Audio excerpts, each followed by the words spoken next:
أعوذ بالله من الشيطان الرجيم. بسم الله الرحمن الرحيم. الله لا إله إلا هو الحي القيوم، لا تأخذه سنة ولا نوم، له ما في السماوات وما في الأرض له ما في السماوات وما في الأرض. من ذا الذي يشفع عنده إلا بإذنه، يعلم ما بين أيديهم وما خلفهم، ولا يحيطون بشيء من علمه إلا بما شاء. وسع كرسيه السماوات والأرض، ولا يؤوده حفظهما وهو العلي العظيم. بسم الله الرحمن الرحيم.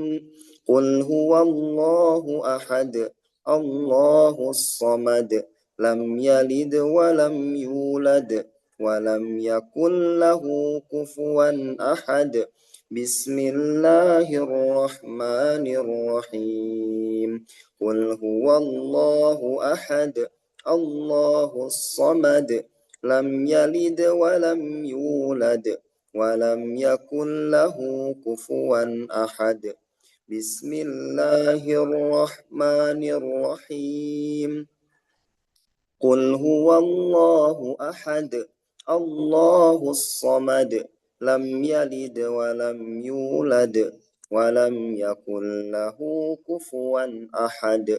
بسم الله الرحمن الرحيم. قل أعوذ برب الفلق، من شر ما خلق، ومن شر غاسق إذا وقب، ومن شر النفاثات في العقد، ومن شر حاسد إذا حسد. بسم الله الرحمن الرحيم. قل أعوذ برب الناس، ملك الناس، إله الناس، من شر الوسواس الخناس، الذي يوسوس في صدور الناس من الجنة والناس.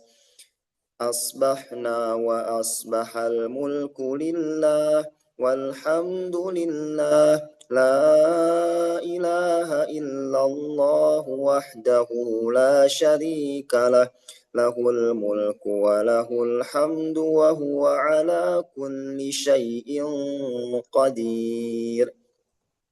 رب أسألك خير ما في هذا اليوم وخير ما بعده، وأعوذ بك من شر ما في هذا اليوم وشر ما بعده. رب أعوذ بك من الكسل وسوء الكبر.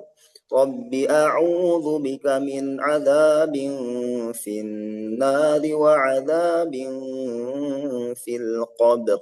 اللهم بك أصبحنا وبك أمسينا وبك نحيا وبك نموت وإليك النشور. اللهم أنت ربي لا إله إلا أنت، خلقتني وأنا عبدك، وأنا على عهدك ووعدك ما استطعت. أعوذ بك من شر ما صنعت. أبوء لك بنعمتك علي وأبوء بذنبي، فاغفر لي فإنه لا يغفر الذنوب إلا أنت. اللهم إني أصبحت أشهدك وأشهد حملة عرشك وملائكتك وجميع خلقك أنك أنت الله لا إله إلا أنت وحدك لا شريك لك وأن محمدا عبدك ورسولك اللهم إني أصبحت أشهدك وأشهد حملة عرشك وملائكتك وجميع خلقك أنك أنت الله لا إله إلا أنت وحدك لا شريك لك وأن محمدا عبدك ورسولك اللهم إني أصبحت أشهدك وأشهد حملة عرشك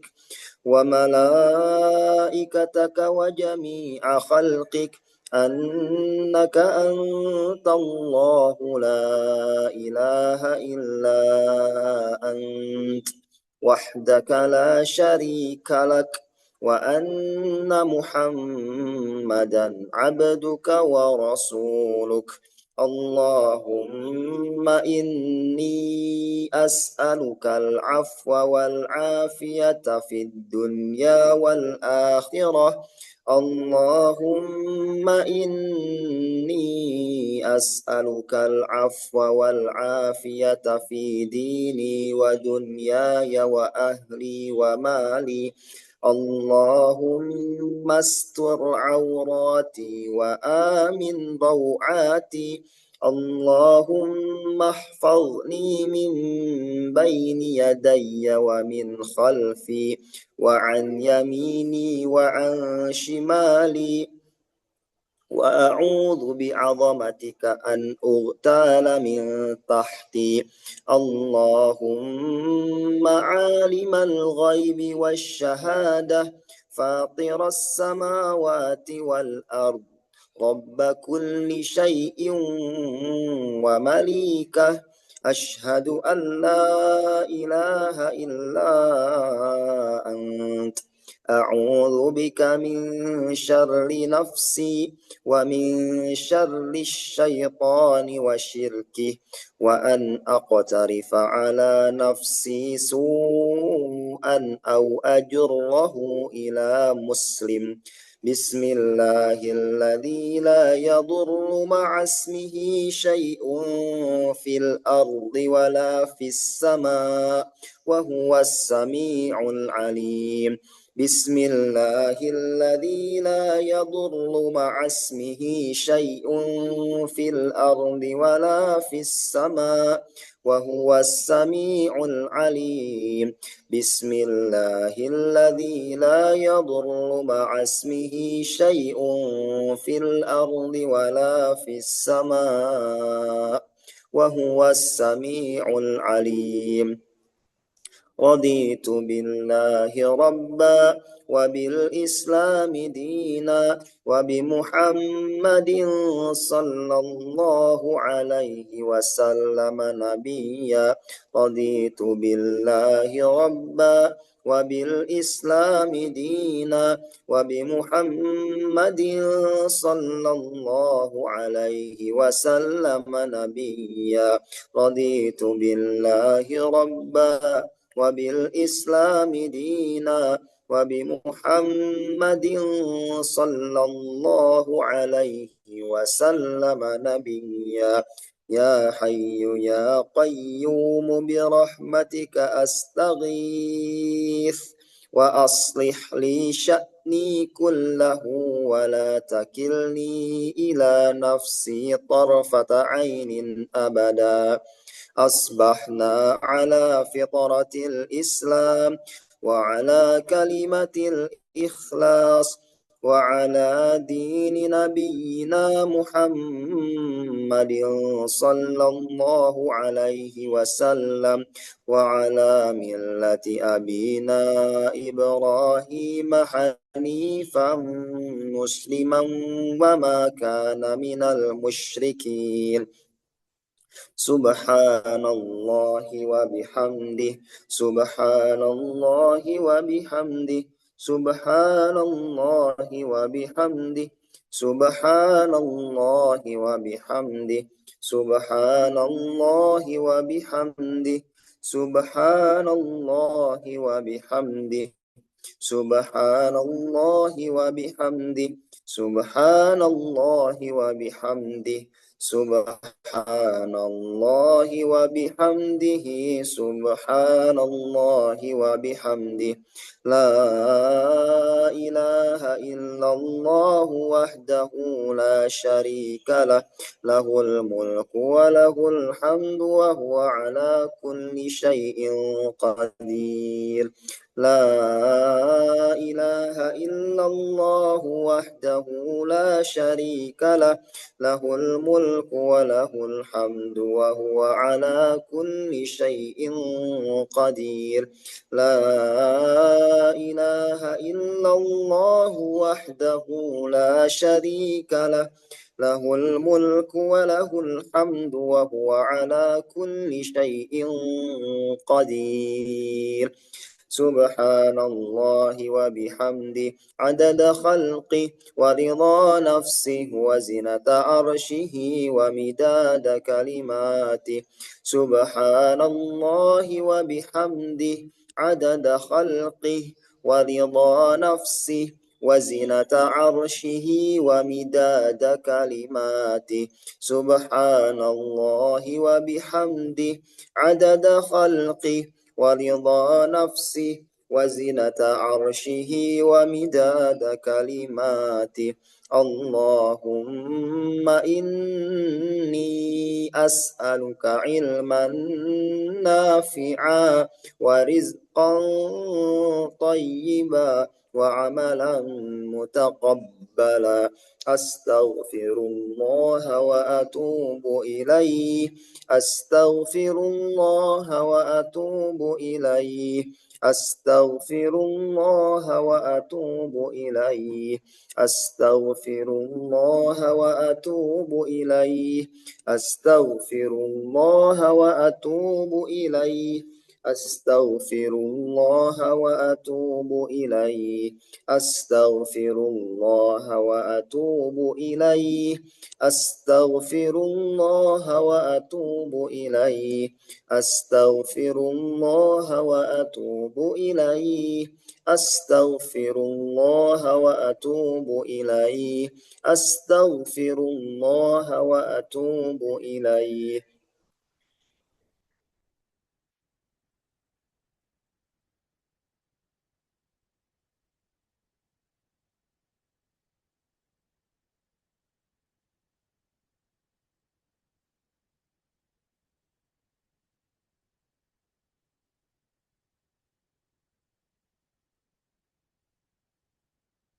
Baik jemaah sekalian, alhamdulillah untuk zikir pagi telah selesai. Tapi berhubung di sini Al-Ustadz belum bergabung ya. Jadi mungkin kita lanjutkan untuk sama-sama murajaah mulai dari suratul Zalzalah insyaallah.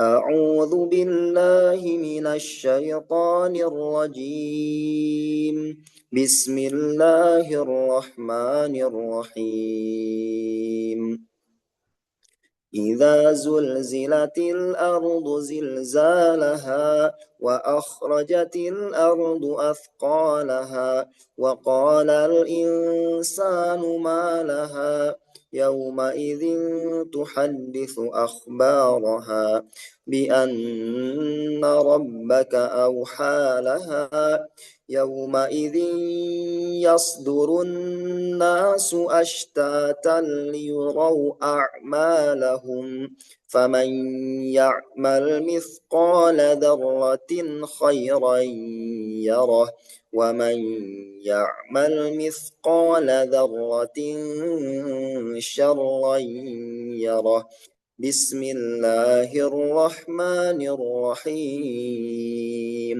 والعاديات ضبحا فالموريات قدحا فالمغيرات صبحا فأثرن به نقعا فوسطن به جمعا إن الإنسان لربه لكنود وإنه على ذلك لشهيد وإنه لحب الخير لشديد أفلا يعلم إذا بعثر ما في القبور وحصل ما في الصدور إن ربهم بهم يومئذ لخبير بسم الله الرحمن الرحيم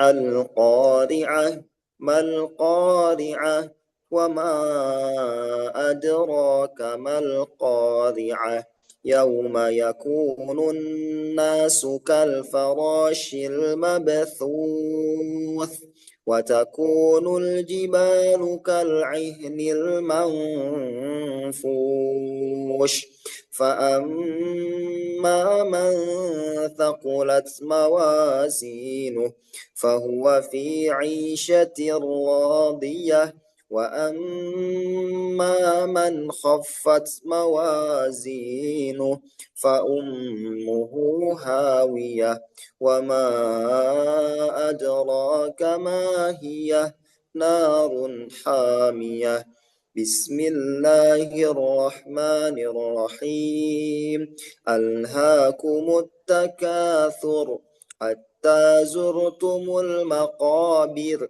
كلا سوف تعلمون كلا كلا سوف تعلمون كلا لو تعلمون علم اليقين لترون الجحيم ثم لترونها عين اليقين ثم لتسألن يومئذ عن النعيم.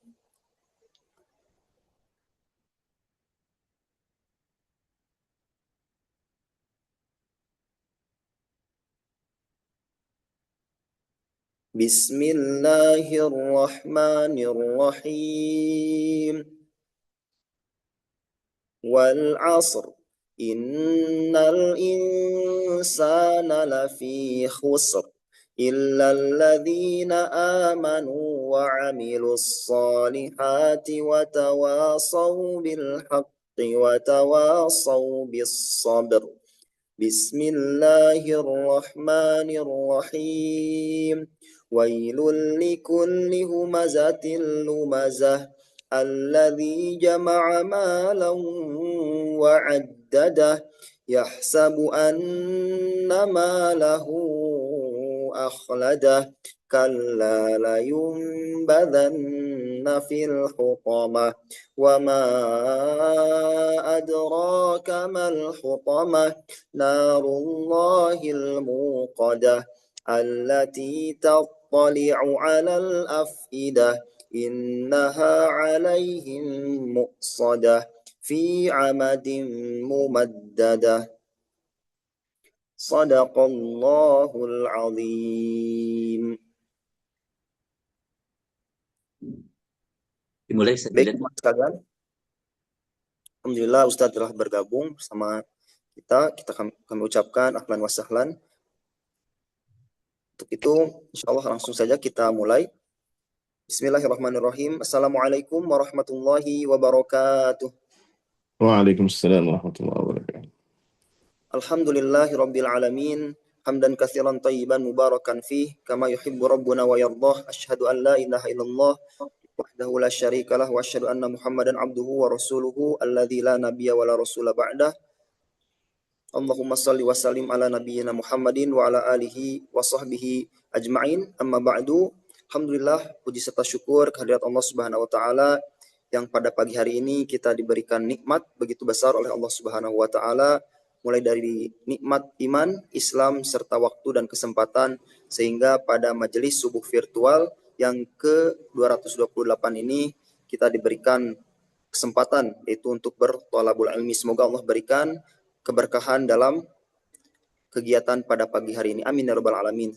Salawat serta salam tercurah limpahkan kepada junjungan kita, kedua hasanah kita, yakni Habibana wa Nabiyana Muhammad sallallahu alaihi wasallam, pada para keluarganya, para sahabatnya, dan juga kita sebagai umatnya yang terus berusaha mengikuti ajaran dan sunnah-sunnahnya.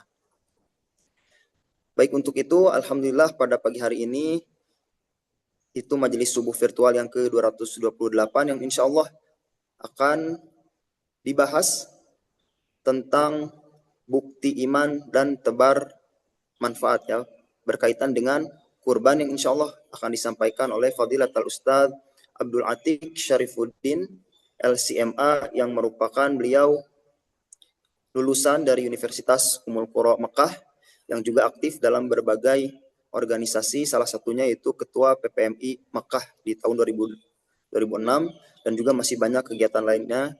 Kami doakan semoga Ustadz selalu diberikan kesehatan oleh Allah Subhanahu wa taala dan Amin. terus memberikan manfaat dengan ilmu-ilmunya untuk umat Islam dan juga bangsa Indonesia. Amin ya rabbal alamin. Baik, untuk itu mari kita mulai kegiatan pada pagi hari ini dengan membaca Al-Basmalah bersama-sama. Bismillahirrahmanirrahim. Kemudian dilanjut dengan tilawah surah Al-Asr. A'udzu billahi minasy syaithanir rajim. Bismillahirrahmanirrahim. Wal 'asr. Innal insana lafi khusr. إلا الذين آمنوا وعملوا الصالحات وتواصوا بالحق وتواصوا بالصبر.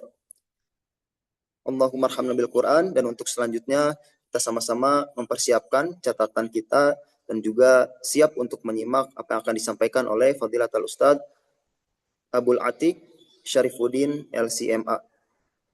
Kaifa haluka ya Ustadz? Alhamdulillah. Alhamdulillah. Kif halukum? Alhamdulillah. Khair Ustadz, insyaallah. Langsung saja untuk mengefektifkan waktu kepada Fadilatul Ustadz, kami persilakan. Bismillahirrahmanirrahim. Assalamualaikum warahmatullahi wabarakatuh. Waalaikumsalam warahmatullahi wabarakatuh. Alhamdulillah wassalatu wassalamu ala sayyidi Rasulillah Muhammad ibn Abdullah wa ala alihi wa ashabihi wa man walah wa la hawla wa la quwwata illa billah. Allahumma la sahla illa ma ja'altahu sahla wa anta taj'alul hazana idza syi'ta sahla. Rabbi shrah li sadri wa yassir li amri wahlul 'uqdatam min lisani yafqahu qawli. Radina billahi rabba wa bil islami dina wa bi Muhammadin nabiyyan wa rasula, amma ba'd. Ma'asyiral ikhwah wal akhwat, para peserta kajian subuh atau majelis subuh virtual bersama Al-Irsyad Kabupaten atau Kota Bandung, di majelis yang keberapa tadi? 228 ya, Masya Allah, tabarakallah. Keistiqomahan yang luar biasa. Mudah-mudahan membawa keberkahan bagi kita dan keluarga, membawa keberkahan bagi masyarakat kita dan bagi negeri kita, dan mudah-mudahan Indonesia akan mampu keluar menjadi baldatun thayyibatun wa rabbun ghafur. Ma'asyiral hadirin wal hadirat, di bulan yang mulia ini, sebagaimana yang kita ketahui, bulan Zulhijjah adalah salah satu di antara bulan-bulan yang termasuk di antara bulan Al-Haram, Ashhurul Hurum. Allah Subhanahu wa taala ketika berfirman, "Inna iddatash syuhuri 'indallahi 12 syahran fi kitabillah, yauma khalaqas samawati wal ard minha arba'atun hurum." Ayat ini disepakati oleh para ulama ketika Allah Subhanahu wa taala menjelaskan minha arba'atun hurum. Ada 4 bulan yang dikatakan bulan haram. Kemudian ditafsirkan oleh Sayyidina Rasulullah Shallallahu alaihi wasallam dalam hadisnya, dan ini adalah salah satu di antara fungsi hadis. Dengan adanya hadis Rasulullah, di antaranya adalah menafsirkan apa yang mubham, apa yang global atau mujmal, secara global ada di dalam ayat, kemudian di dalam hadis ini diperincikan. Rasulullah SAW dalam hadisnya mengatakan, Yang dimaksud dengan 4 bulan ini adalah bulan-bulan haram. Yang dikatakan oleh Rasulullah, salasun mutawaliyat, 3 bulannya berurutan, wa wahidun fardun, dan yang 1 bulannya sendirian. Sebelum kita membahas tentang risalah, tujuan daripada disyariatkannya kurban, sebelumnya kita perlu mengingat bahwasanya Allah Subhanahu wa taala menciptakan bulan-bulan ini agar kita mampu mengagungkan syiar-syiar Allah Subhanahu wa taala. Dan yang uniknya, sebelum kita belajar bagaimana sebagai umat Muhammad sallallahu alaihi wasallam untuk mampu mengagungkan syiar-syiar di bulan haram dengan memperbanyak amal soleh, dengan menghindari dosa semaksimal mungkin, tidak berbuat kezaliman, menghindari perkara-perkara yang mengundang amarah dan murkanya Allah Subhanahu wa taala. Yang uniknya adalah ketika ayat ini diturunkan oleh Allah Subhanahu wa taala, masyarakat jahiliyah yang dulu kita sebut mereka sebagai bangsa jahiliyah. Kalau kita ditanya bangsa jahiliyah itu apa sih? Dari kata-kata jahiliyah saja secara bahasa itu kita memahami jahiliyah adalah diambil dari kata jahlun, yang bodoh. Meskipun ini adalah terminologi yang disematkan kepada bangsa jahiliyah saat itu dikarenakan mereka tidak mampu mengesahkan Allah Subhanahu wa taala dengan pentauhidan yang sesungguhnya. Bangsa jahiliyah, bangsa Quraisy saat itu bukan bangsa yang biasa, bangsa yang hebat. Mereka itu mampu menaklukkan dunia perdagangan, dunia perpolitikan, dunia apa sosial. Bahkan mereka disebut sebagai orang-orang yang dimuliakan. Bahkan li'ila fi Quraisyin ila fihim rihlatas syita'i was saif. Itu adalah sindiran terkuat yang Allah pernah sampaikan kepada mereka. Li'ila fi Quraisyin ila fihim rihlatas syita'i was saif. Makanya Allah mengatakan faliya'budu rabb hadzal bait. Allah cuma meminta agar mereka menyembah Tuhannya Ka'bah. Alladzi at'amahum min ju' wa amanahum min khauf, yang telah memberikan mereka ketahanan pangan kalau bahasa sekarang. Nggak ada istilahnya orang Quraisy itu dulu kelaparan, nggak ada. Pacaklik itu tidak ada. Meskipun berada di atas tanah gersang. Wa amanahum min khauf, dan yang kedua privilege yang mereka mendapatkan adalah apa? Tidak merasakan rasa takut. Bahkan ketika Abraha menyerang Ka'bah waktu itu, yang diabadikan di dalam surat Al-Fil, Abdul Muttalib, kakeknya Rasulullah SAW ketika itu, di masa ketika Rasulullah dilahirkan di Amul Fil dan Ka'bah akan diserang oleh pasukan Abraha, Abdul Muttalib dengan tenang yang mengatakan fa inna lil Ka'bati rabbun yahmiha. Bahwasanya Ka'bah itu ada Tuhan yang menjanjikan akan menjaga Ka'bah itu. Jadi nggak perlu khawatir. Tetapi kembali kepada konsep jahiliyah. Bangsa jahiliyah yang tahu ilmu peperangan, yang tahu ilmu tentang perdagangan, ekonomi, politik dan sebagainya. Yang uniknya mereka juga paham tentang keagungannya bulan haram. Ketika dikatakan fala tazlimu fihinna anfusakum, mereka itu kalau dalam hal ini paling respect. Apa? Mereka tidak mau berperang di bulan itu, mereka tidak mau melakukan kejahatan, tidak mau melakukan perzinahan, tidak mau membegal, tidak mau merampok. Bahkan dikatakan dalam riwayat, dalam sejarah bangsa Arab dahulu, kalau ada seorang pembunuh bertemu dengan waliyuddam. Waliyuddam itu apa? Keluarga yang terbunuh. Jika ada seorang yang membunuh, ketemu dengan orang yang merupakan salah satu di antara keluarga korban yang terbunuh itu, mereka pasti tidak akan bertikai. Tidak akan bertikai. Pedang mereka tidak akan terhunus, pisau-pisau mereka tidak akan keluar. Kenapa? Karena mereka tahu mereka berada di bulan bulan haram ini. Bulan haram itu bulan Zulqa'dah, bulan Zulhijjah, dan bulan Muharram. Wa wahidun fardun, 1 bulan ini lagi ada bulan Rajab. Segitu tingginya pemahaman mereka, tetapi mereka masih disematkan dengan bangsa jahiliyah. Apa kabarnya kita hari ini yang barangkali mengaku sebagai umat Muhammad SAW, yang dekat dengan agama, memahami konsep agama dengan baik, tetapi kezaliman itu terus berlangsung. Oleh karenanya, ma'asyiral hadirin wal hadirat, ayyuhal mustami'in, dorongan yang terkuat hari ini adalah bagaimana kita menghidupkan ruh, semangat bulan haram. Dan ini adalah rangkaian yang bukan hanya hadir begitu saja, tapi rangkaian yang memang tersusun oleh Allah Subhanahu wa taala, di mana dijadikan bulan Ramadan itu sebagai sayyidus syuhur. Oleh karenanya di bulan-bulan Zulqa'dah, bulan Zulhijjah, bulan Muharram ini, ketika Allah hamparkan kebaikan-kebaikan yang dahsyatnya luar biasa seperti ini, Saya berkeyakinan penuh, mereka yang tidak melewati kebaikan-kebaikan di bulan ini, mereka itulah para juara yang telah melewati bulan Ramadan dengan prestasi-prestasi yang dahsyat yang luar biasa. Di bulan Zulhijjah ini kita akan bertemu dengan 3 syiar. Yang pertama adalah haji. Mudah-mudahan MC kita dan seluruh para hadirin diberikan karunia oleh Allah untuk berhaji insya Allah. Kemudian yang kedua adalah syiar puasa. Terulang kembali. Dan Allah memberikan nafahat, Allah memberikan sajian.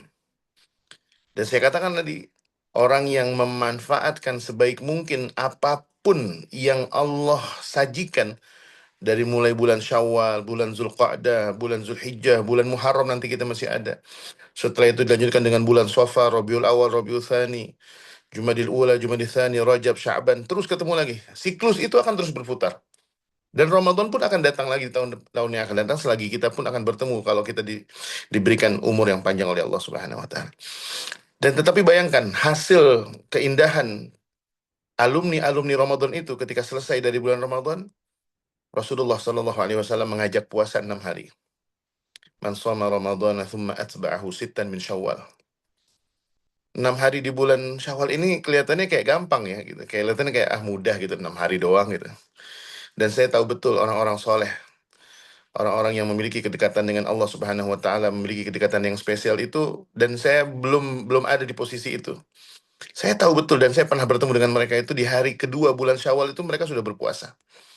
Hari kedua bulan Syawal mereka berpuasa dan diakhiri tanggal 7 Syawal itu mereka sudah selesai. Tsumma atba'ahu sittan min Syawal. Di saat kita mungkin masih tawar-menawar tuh mau puasa, mikir-mikir kapan nih kira-kira halal bihalal tuh udah sepi, udah nggak ada acara halal bihalal lagi, ya. Bisa puasa dengan tenang, bahkan kalau puasa juga jangan di hari weekend karena hari weekend pasti ada kumpul-kumpul gitu. Itu pun ingatnya udah tanggal 20 Syawal, Masya Allah, tabarakallah. Tapi mereka orang-orang yang memiliki komitmen tinggi itu adalah hasil hasil ciptaan Ramadan, hasil cetakan Ramadan itu sangat mudah. Dan datanglah ketika Allah Subhanahu wa taala syariatkan puasa, di bulan Zulhijjah ada puasa Arafah, nanti di bulan Muharram ada puasa Tasu'a Asyura. Orang-orang yang memiliki prestasi indah dan telah memiliki hubungan yang dahsyatnya luar biasa dengan Allah di bulan Ramadan, hal-hal yang kecil kayak gini itu nggak bakalan kelewatan. Dan kemudian yang ketiga, syiar berkurban.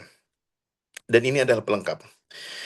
Ikhwas sekalian, ini saya ingin menyampaikan bahwasanya konsep dalam beragama kita hari ini itu yang sering kita lupa adalah ketika kita beribadah kepada Allah, kita itu sering berupaya, berjuang hanya untuk sekedar menjadi hamba Allah yang soleh saja. Tapi kebayang nggak kalau syariat-syariat yang Allah turunkan itu nggak hanya meminta kita untuk cuma menjadi seorang hamba yang soleh, nggak. Tetapi Allah pun menginginkan kesolehan kita itu berdampak kepada sosial kita. Salah satu di antaranya, sebelum kita membahas tentang syiar di bulan Zulhijjah ini, adalah apa yang Allah wajibkan di bulan Ramadan itu sebagai ibadah penutup bagi para shaimin, shaimat adalah dengan diwajibkan zakat fitrah. Sayyidina Rasulullah Shallallahu alaihi wasallam mengatakan di dalam hadisnya, mengatakan puasa itu adalah tuhratan lis-shaimi, sebagai bentuk pembersih bagi orang yang berpuasa, wa tu'matan lil masakin. Yang kedua, efeknya adalah memberikan efek sosial. Zakat fitrah itu bukan semata kewajiban yang ditunaikan di akhir bulan Ramadan atau bahkan penutup bulan Ramadan, tetapi kata Rasulullah SAW yang pertama adalah tuhratan lis-shaim, sebagai penyuci, pembersih bagi siapa? Orang yang berpuasa. Mungkin puasanya kebanyakan tidur, mungkin kepuasanya kebanyakan gibah, puasanya kebanyakan istirahat, puasanya kebanyakan lalai. Zakat fitrah hadir di situ. Tetapi fungsi yang lebih daripada itu adalah tu'matan lil masakin, sebagai pemberi makanan untuk orang-orang miskin. Mereka yang berpuasa harus mengingat bahwasanya ada saudara-saudaranya, umat Muhammad SAW, kaum muslimin yang lainnya. Ketika di malam hari raya Idul Fitr, bahkan di hari raya Idul Fitr, bahkan setelah hari Idul Fitr, diharapkan jangan sampai ada umat Muhammad SAW yang kelaparan. Jangan sampai ada umat Muhammad SAW yang nggak punya beras. Jangan sampai ada umat Muhammad SAW yang bingung harus makan apa di hari raya. Dan itulah adalah fungsi zakat. Zakat fitrah, salah satu di antara jenis-jenis zakat yang ada dalam Islam. Dan semua jenis zakat yang ada dalam Islam sekalipun. Zakat mal, zakat pertanian, zakat apa namanya, zakat rokiza, zakat tambang dan sebagainya. itu dimaksudkan untuk merubah nasib sosial masyarakat yang berada di bawah menjadi orang yang sangat mulia dan menjadi muzaki.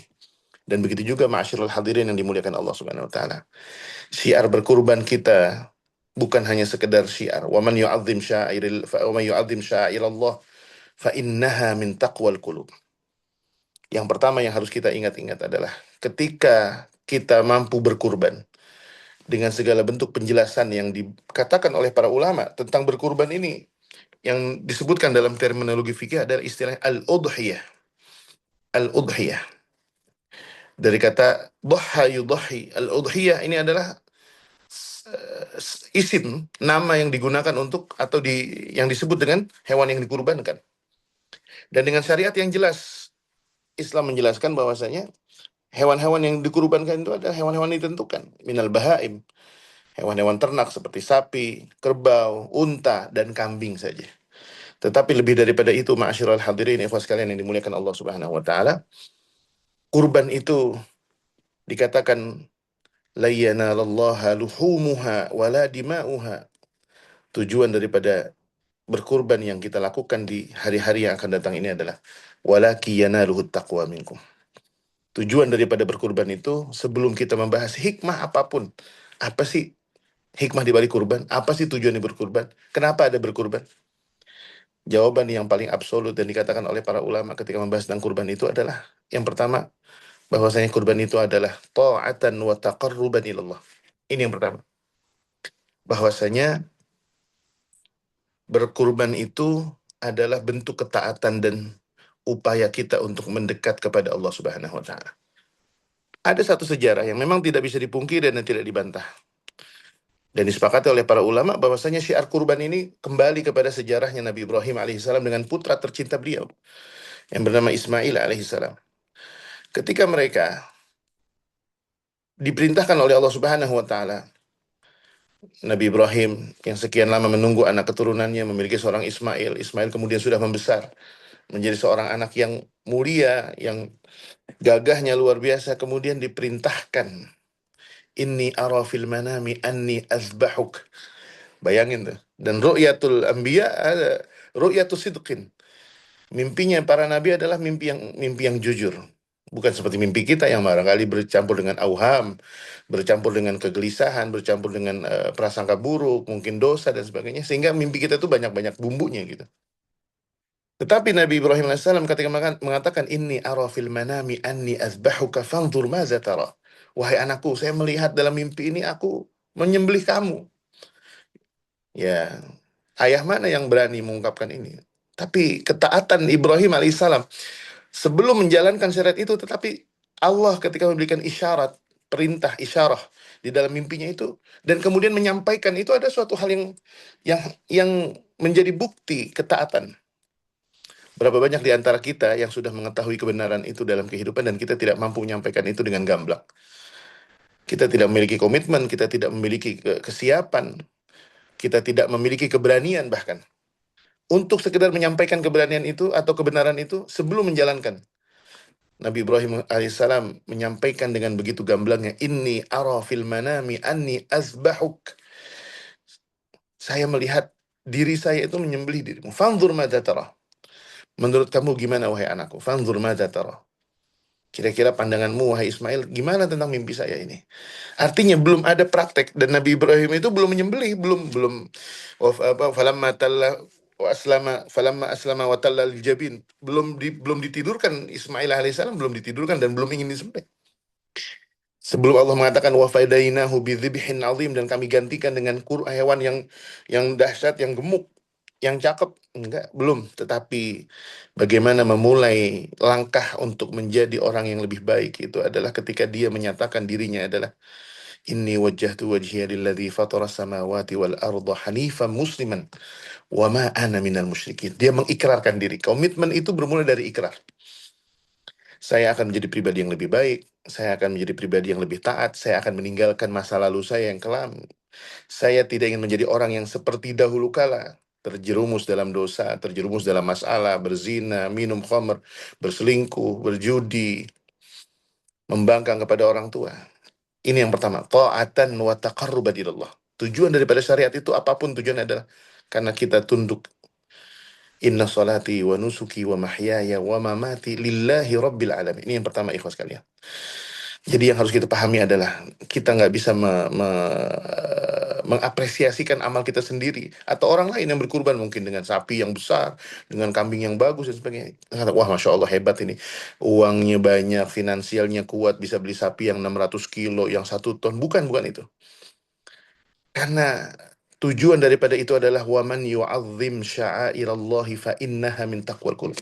Kita jadikan amaliyah kurban itu tujuan adalah bermula dari hati yang disebut dengan fa innaha min taqwal qulub. Bahwasanya ketika Allah Subhanahu wa taala melakukan itu semua tujuannya adalah itu tadi. Fa innaha min taqwal qulub. Yang kedua, tujuan daripada itu semua adalah bagaimana disyariatkannya kurban itu adalah di antara bentuk cara kita bersyukur kepada Allah Subhanahu wa taala. Nabi Ibrahim alaihissalam ketika tadi dalam kisahnya, wa fadainahu bidzibhin azim. Dan kemudian Allah gantikan itu sebagai bentuk balasan dari kata ujian yang telah dilalui dan Nabi Ibrahim lulus. Nabi Ibrahim lulus. Kita pun begitu.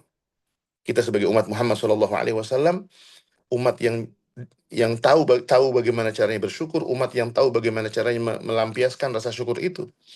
Dan salah satu cara syukur yang terindah itu adalah ketika kita mensyukuri nikmat Allah. Allah berikan kita nikmat ekonomi yang baik, Allah berikan kita usaha yang baik, Allah berikan kita pekerjaan yang baik, Allah berikan kita kesehatan yang baik. Caranya adalah dengan bersyukur kepada Allah Subhanahu wa taala. Bersyukur dengan cara memberikan kebaikan itu kepada orang-orang di sekitar kita. Dan bersyukur itu bukan hanya sekedar atas nikmat yang kita dapatkan, tetapi nikmat yang didapatkan oleh keluarga kita, lingkungan kita, oleh keluarga kita, teman-teman kita, bangsa kita. Dan cara mengapresiasikan adalah ingin tadi itu, memberikan dampak positif kepada masyarakat. Bukan hanya sekedar menjadi pribadi yang baik, tetapi memberikan efek positif dari kebaikan itu kepada orang lain. Dan yang ketiga, ma'asyiral hadirin yang dimuliakan Allah Subhanahu wa taala, ketika berkurban, yang kita lakukan dalam berkurban itu adalah tujuan sosial daripada dampak sosial yang kita inginkan. Dan ini salah satu di antara pembahasan kita. Bagaimana kurban ini adalah pembuktian iman dan juga menebar manfaat. Kalau tadi saya singgung bagaimana zakat fitrah saja dikatakan oleh Rasulullah Shallallahu Alaihi Wasallam, tu'matan lil masakin, memberikan dampak kepada orang-orang miskin. Jangan sampai umat Muhammad Shallallahu Alaihi Wasallam di malam hari raya Idul Fitri itu ada yang nggak punya beras. Jangan sampai umat Muhammad Shallallahu Alaihi Wasallam di malam hari raya Idul Fitri itu nggak ada yang bisa makan. Bahkan kalau perlu di hari raya makan. Dan ini kritik saya.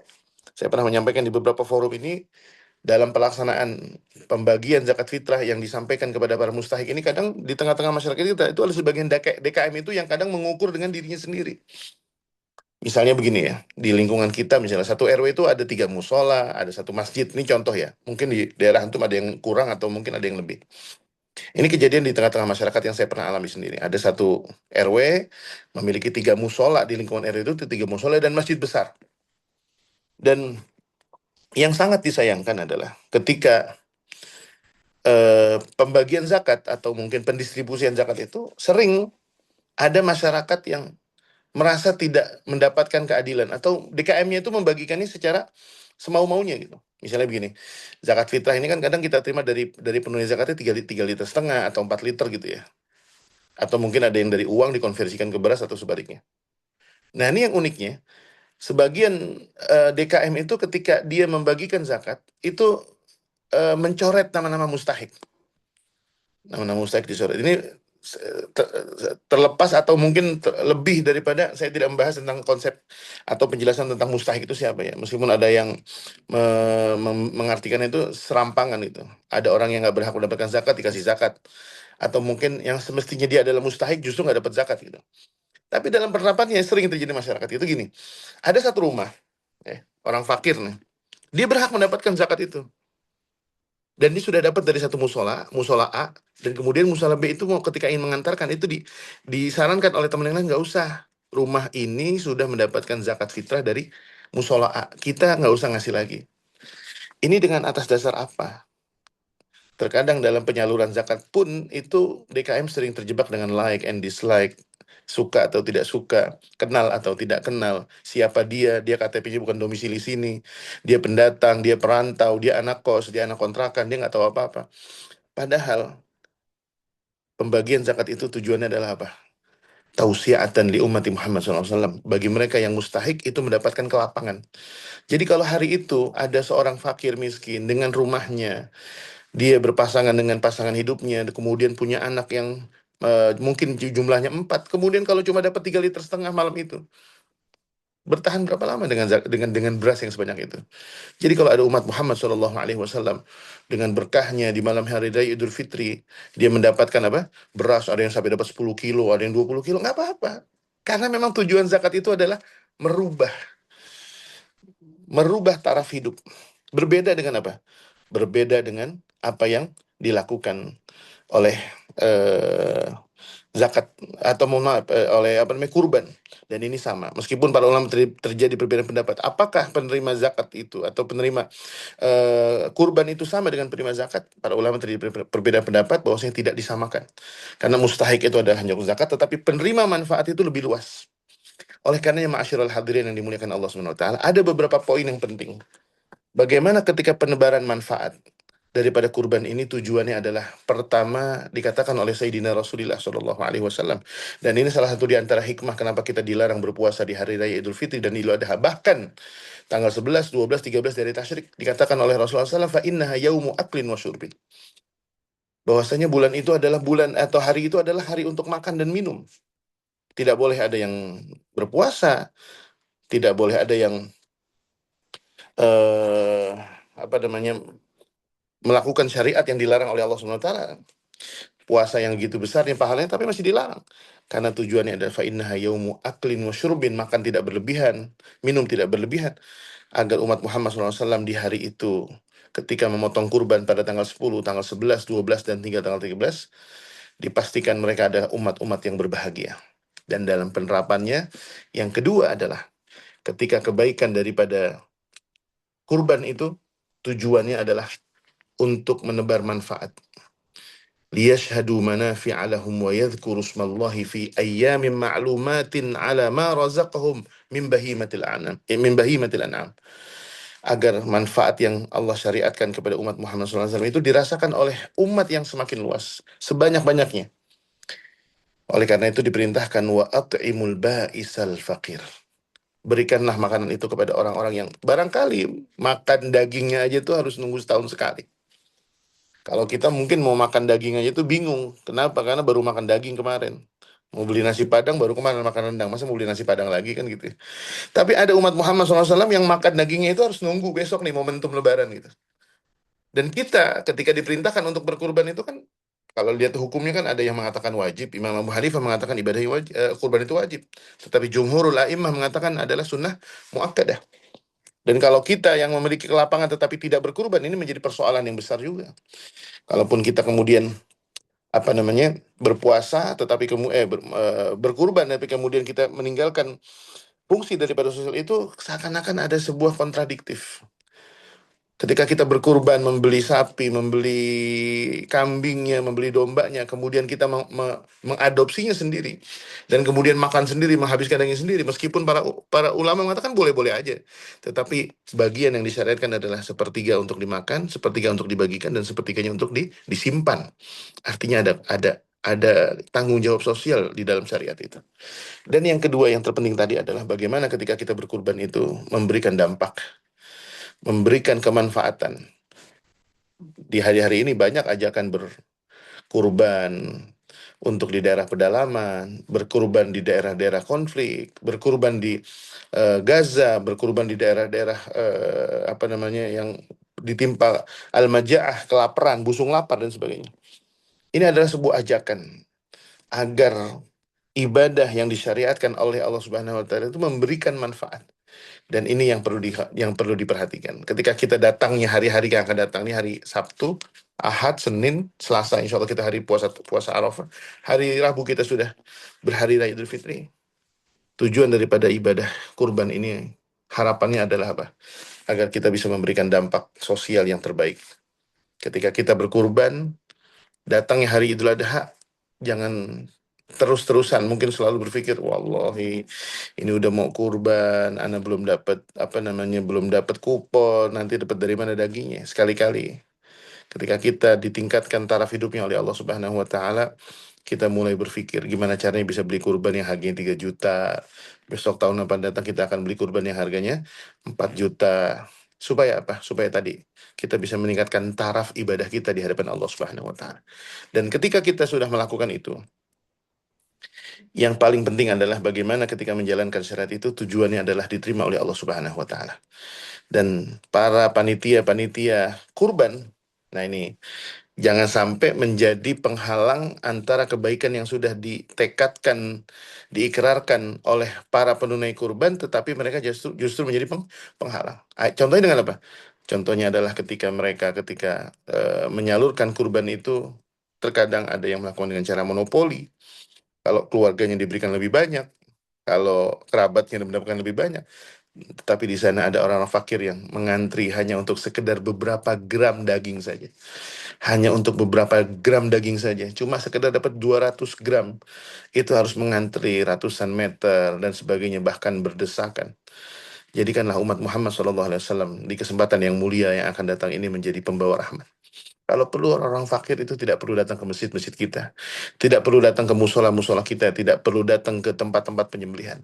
Bapak, Ibu, duduk di rumah, nanti insya Allah panitia akan datang, akan menyampaikan, mengantarkan dagingnya. Betul, memang tujuannya agar daging ini bisa dirasakan oleh banyak orang. Sebagian panitia itu mungkin membagikannya dengan 300 gram, 400 gram, bahkan ada yang sampai 500 gram. Bagus. Tapi tujuan daripada itu, ingat, liyashhadu manafi'a lahum wa yadhkuru ismallahi fi ayyamin ma'lumatin ala ma razaqahum min bahimatil an'am. Fakulu minha wa at'imul ba'isal fakir. Kita diperintahkan untuk makan, fakulu minha. Tetapi jangan lupa, angkat martabat umat Muhammad SAW dengan membagikan kurban itu seihsan mungkin. Jangan kemudian kita, ini nggak usah dibagi, udah dapat dagingnya. Itu nggak usah, itu dapat dari masjid sana, kita nggak usah bagi lagi. Bagikan. Bahkan kalau satu keluarga itu harus mendapatkan 10-20 kilo, mereka simpan untuk bahan makan mereka di hari-hari yang akan datang, itu menjadi suatu hal yang bagus. Menjadi suatu hal yang indah. Saya termasuk dulu yang ketika masa-masa saya berkuliah di Mekah, dengan istri saya, Allah yarhamha, itu luar biasa. Pengalaman yang saya nggak pernah lupa, itu kami pernah mendapatkan satu hewan kurban itu 1 ekor kambing. Kebayang nggak Ustadz Zidan? Antum datang di rumah antum, tiba-tiba panitia ngetok, Assalamualaikum. Ustadz Zidan, ini kurban. Itu udah bersih, kambing udah bersih Ustadz. Bukan kambing hidup, kambing bersih. Udah dikuliti semua, dipotong menjadi 4. 4 bagian. Paha depan, paha belakang, selesai. Terus kemudian udah rapih. Tanpa ada jeroan, nggak ada kepalanya, semua bersih. Dan itu diplastikin, higienis, bersih. Assalamualaikum Ustadz Zidan, ini jatah buat antum. Dan itu bukan 1 ekor. Beberapa jam berikutnya ada yang ngetok pintu, Assalamualaikum, ini buat antum. Bayangin coba. Saya mungkin, mohon maaf, yang mungkin saat itu merasa nggak terlalu butuh-butuh amat gitu. Kebayang nggak tuh 1 ekor kambing habis sama keluarga berapa lama tuh? Itu harus butuh ada 20 orang yang kita potong. Kemudian ada lagi ekor yang kedua. Ya Allah, saya berpikir sama istri saya itu, Allah yarhamha. Apa? Pikirin, ini kayaknya harus kita bagi-bagi ke yang lainnya. Kita tanyain teman-teman. Semuanya ternyata apa? Udah dapat semua. 2 ekor, 2 ekor. Masya Allah, tabarakallah. Besarnya hati seorang Abdul Atik yang waktu itu menjadi umat Muhammad SAW. Ya Allah, kok enak banget ya.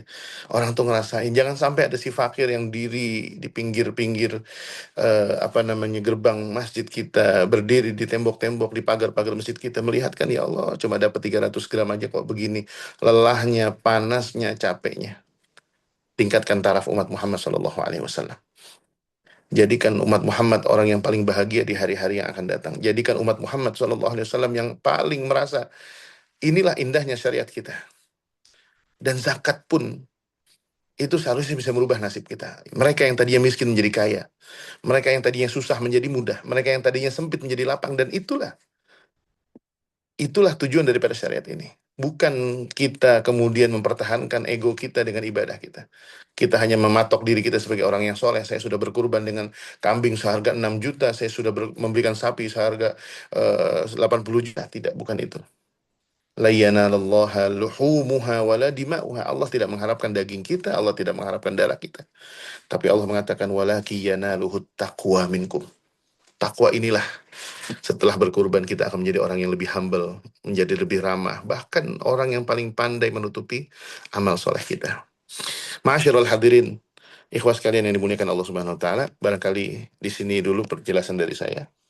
Waktu menunjukkan pukul 7.26 waktu Indonesia Tengah nih. Saya kebetulan lagi di Palu, sedang ada di Sulawesi Tengah, beda 1 jam dari antum semua, dan saya harus ada kegiatan yang harus saya persiapkan setelah ini. Dan sekali lagi saya mengajak kepada diri saya pribadi dan seluruh para hadirin dan hadirat, mudah-mudahan ibadah kurban yang akan kita jalankan di hari-hari yang akan datang menjadi pembuka keberkahan bagi kita, dan mudah-mudahan Allah Ta'ala ketika Allah tingkatkan taraf ibadah kita, insya Allah kita mampu berhaji bersama keluarga kita. Mudah-mudahan kita akan menjadi pribadi-pribadi yang baik dan akan mewarnai kebaikan di tengah masyarakat kita, dan insya Allah menjadi faktor perubahan bagi negara kita yang kelak menjadi baldatun thayyibatun wa rabbun ghafur.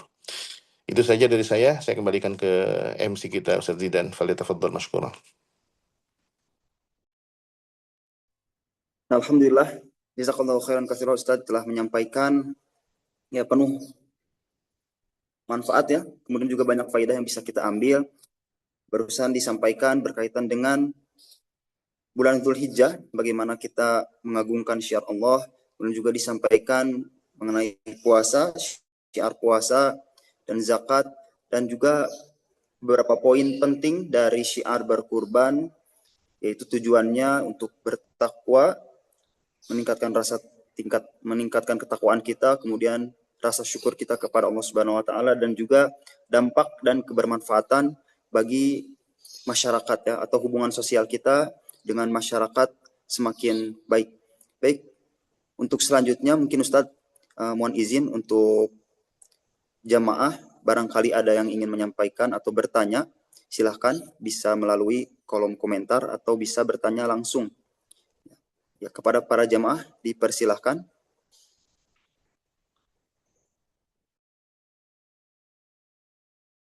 Cukup kayaknya sejadan. Ya, makasih. Silahkan Ustaz. Cukup kayaknya sejadan. Cukup. Oh baik. Baik.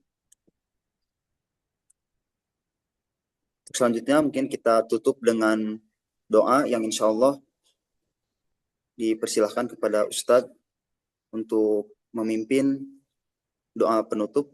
Silahkan. Tafadhol Ustadz. Baik. Hadirin sekalian yang berbahagia, mari kita tutup majlis kita pada pagi hari ini dengan tunduk dan meminta kepada Allah Subhanahu wa taala. Mudah-mudahan apa yang kita bahas menjadi ilmu yang bermanfaat, menjadi ilmu yang berkah, dan mudah-mudahan Allah taala memberikan keberkahan bagi kita fid dini wa dunya wal akhirah, dan Allah jadikan keluarga kita keluarga yang sakinah, mawaddah warahmah. Putra-putri kita dijadikan keturunan yang soleh dan solehah, dan Allah muliakan kita mudah-mudahan dengan husnul khatimah. Bismillahirrahmanirrahim. Alhamdulillahirabbil alamin. Allahumma shalli ala sayyidina Muhammadin wa ala ali sayyidina Muhammad kama shallaita ala sayyidina Ibrahim wa ala ali sayyidina Ibrahim fil alamin innaka Hamidum Majid. Allahumma ij'al jam'ana hadha jam'an marhuma wa tafarruqana min ba'dihi tafarruqan ma'suma wa la taj'al fina wa la ma'ana wa la min bainina shaqiyyan wa la mahruma. ربنا هب لنا من أزواجنا وذرياتنا قرة أعين واجعلنا للمتقين إماما ربنا لا تزغ قلوبنا بعد إذ هديتنا وهب لنا من لدنك رحمة إنك أنت الوهاب إنك أنت الوهاب ربنا آتنا من لدنك رحمة وهيئ لنا من أمرنا رشدا ربنا تقبل منا إنك أنت السميع العليم وتب علينا يا مولانا إنك أنت التواب الرحيم وصلى الله على سيدنا محمد وعلى آله وصحبه وسلم والحمد لله رب العالمين. السلام عليكم ورحمة الله وبركاته. Waalaikumsalam warahmatullahi wabarakatuh. Baik jamaah sekalian, untuk itu mari kita akhiri majelis kita dengan bacaan alhamdulillah bersama-sama. Alhamdulillahirabbil alamin, kemudian istighfar, astaghfirullahalazim, astaghfirullahalazim, astaghfirullahalazim, dan doa kifaratul majlis, subhanakallahumma wa bihamdika asyhadu an la ilaha illa anta astaghfiruka wa atubu ilaik. Jazakumullahu khairan katsira. Terima kasih Ustaz atas materi yang telah disampaikan dan juga jamaah yang telah hadir pada pagi hari ini. Billahi taufiq wal hidayah. Barakallahu fikum. Assalamualaikum warahmatullahi wabarakatuh. Waalaikumsalam warahmatullahi wabarakatuh. Jazakallah Ustaz. Ilmunya Ustaz. Wa iyyakum. Syukran. Assalamualaikum. Assalamualaikum warahmatullahi wabarakatuh. Syukran, Ustaz.